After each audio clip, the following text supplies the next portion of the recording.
যাওয়ার পরে এই যে সামনে দেখা যাচ্ছে লেকটে করবো। এটাও আমার ক্লাসমেট একটা দোকান দিছে, মিষ্টির দোকান।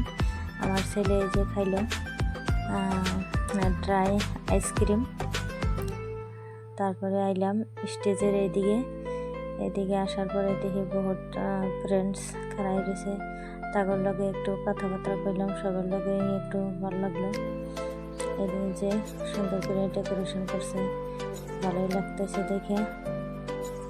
এখন স্টেজের ভিতরে এই যে বিহু ডান্স চলতেছে দেখলাম, বন্ধুরা সবাই এনজয় করতেছে। আমি একটু সবার লগে বসে একটু দেখে আনন্দ নিতেছি, খুবই ভালো লাগলো।